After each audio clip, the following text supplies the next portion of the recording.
परभणीमध्ये मुकमोर्चा निघालेला आहे, सर्वपक्षीय मुकमोर्चा आहे। आपले प्रतिनिधी विजय चीड आपल्या सोबत जोडलेत।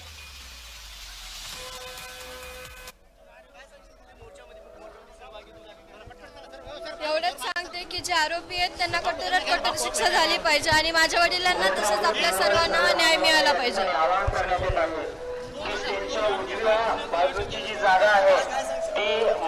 आम्हाला न्याय मिळालाच पाहिजे। माझ्या वडिलांना न्याय मिळाला पाहिजे। स्टेजच्या उजव्या बाजूची म्हणजे परभणी जिल्ह्यामध्ये बँकेच्या बाजूची जी जागा आहे या ठिकाणी कुणीही देशमुख कुटुंब जे आहेत ते देखील या मूक मोर्चामध्ये जे आहे ते सहभागी झालेत आपल्याला पाहायला मिळत आहे। थोड्याच वेळामध्ये आता देशमुख कुटुंब जे आहे ते मोर्चाच्या निरोप समारंभात जे आहे ते पोहोचणार आहे। या ठिकाणी त्यांची मुलगी वैधवी जी आहे ती देखील या मोर्चामध्ये सहभागी झालेली आहे। तिला आपण विचारण्याचा प्रयत्न करू। दीदी जो बाकीचे जे आरोपी असतील त्यांना लवकरात लवकर अटक करून माझ्या वडिलांना न्याय हा मिळाला पाहिजे।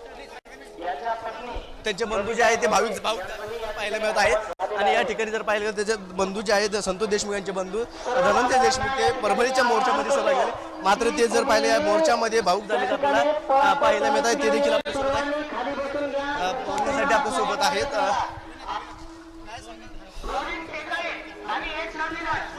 जर पाहिलं देशमुख यांचे कुटुंब या मोर्चामध्ये सहभागी झालेलं आहे आणि कुटुंब जे आहे ते संपूर्ण भाऊक झालेत आपल्याला पाहायला मिळत आहे।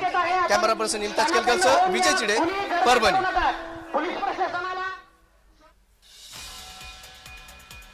परभणीतली दृश्य आपण पाहतोय। सर्वपक्षीय मोर्चा मुकमोर्चा या ठिकाणी निघालेला आहे। यामध्ये आता देशमुख कुटुंबीय सहभागी झालेलं पाहायला मिळत आहेत। त्यांची मुलगी, त्यांचा भाऊ या ठिकाणी या मुकमोर्चामध्ये सहभागी झालेले आहेत, भाऊक झालेले आहेत। आपल्याला आपल्या वडिलांना आणि आपल्याला या ठिकाणी सरकारने न्याय द्यावा, आरोपींना फाशी मिळावी अशी मागणी या ठिकाणी त्यांच्याकडून करण्यात येते आहे।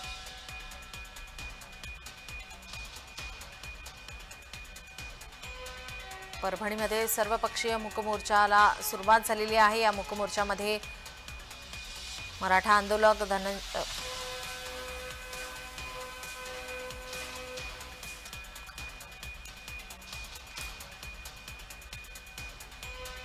संतोष देशमुख यांना न्याय मिळण्यासाठी या ठिकाणी मुकमोर्चाचं आयोजन करण्यात आलंय। परभणीमध्ये मुकमोर्चाचं आयोजन करण्यात आलंय। बीड हत्या प्रकरणातील मुख्य आरोपी सुदर्शन घुले याला थोड्याच वेळात आता केस कोर्टामध्ये दाखल केलं जाणार आहे। आरोपी सुधीर सांगळेलाही पोलिसांनी ताब्यात घेतले, त्याला सुद्धा केस कोर्टामध्ये पोलीस आता ताब्यात या ठिकाणी हजर केलं जाणार आहे। परभणीमध्ये सर्वपक्षीय मुकमोर्चाचं आयोजन करण्यात आलंय। संतोष देशमुख यांना न्याय मिळावा यासाठी मुकमोर्चाचं आयोजन करण्यात आलंय।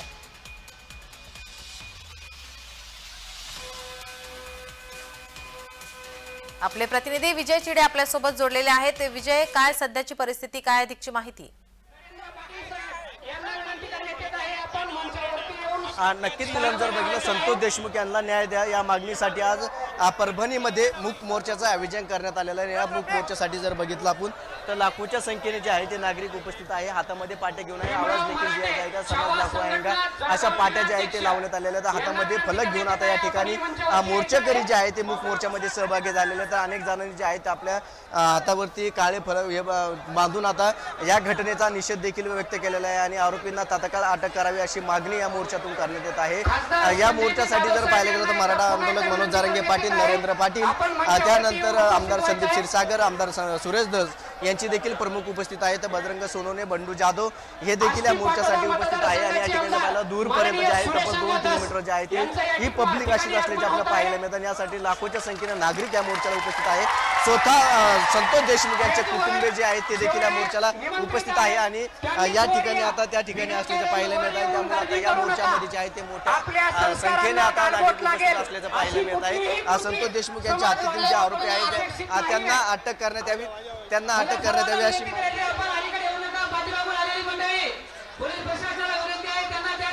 मध्ये सहभागी करावा असं मागणी आता या मोर्चातून करण्यात येत आहे। त्यासाठी जर बघितलं सत्ताधारी आणि विरोधक देखील एकवटल्याचे आपल्याला पाहायला मिळत आहे। मनोज जारंगे पाटील हे आता या मोर्चात देखील करार आणण्याचे पाहायला मिळाले होते। त्यांच्यासोबत असणारे संपूर्ण लोकांना जे आहे ते नार्को टेस्ट करावी अशी मागणी त्यांनी केलेली आहे। तर धनंजय देशमुख हे या मोर्चामध्ये असताना भावूक झाल्याचे आपल्याला पाहायला मिळाले होते।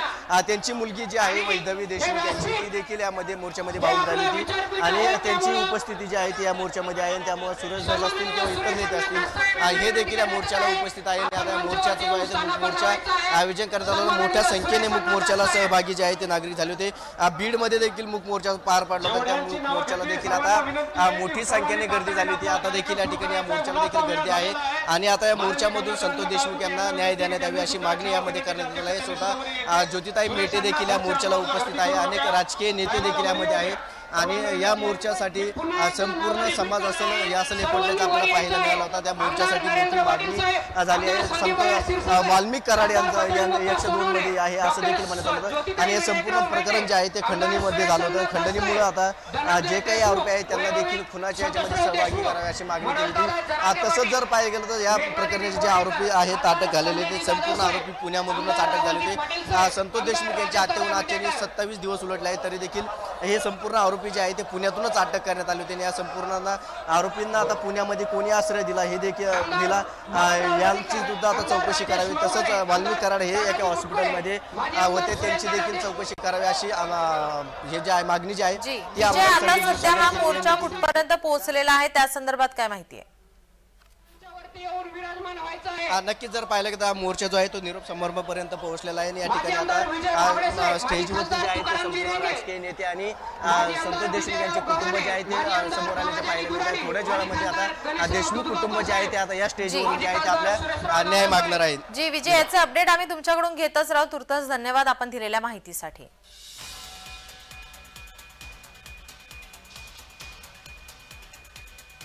परभणीमध्ये सर्वपक्षीय मुकमोर्चा, या मुकमोर्चामध्ये देशमुख कुटुंबीय उपस्थित आहेत.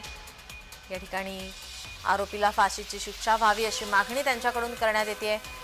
त्यांचे बंधू या ठिकाणी भावूक झालेले पाहायला मिळाले. मनोज जरांगे पाटील आता थोड्याच वेळात या ठिकाणी संबोधित करण्याची शक्यता आहे. अनेक राजकीय नेते सुद्धा या मुकमोर्चामध्ये सहभागी झालेले आहेत. देशमुख कुटुंबीय या ठिकाणी आपण पाहतोय या मुकमोर्चामध्ये सहभागी झालेत.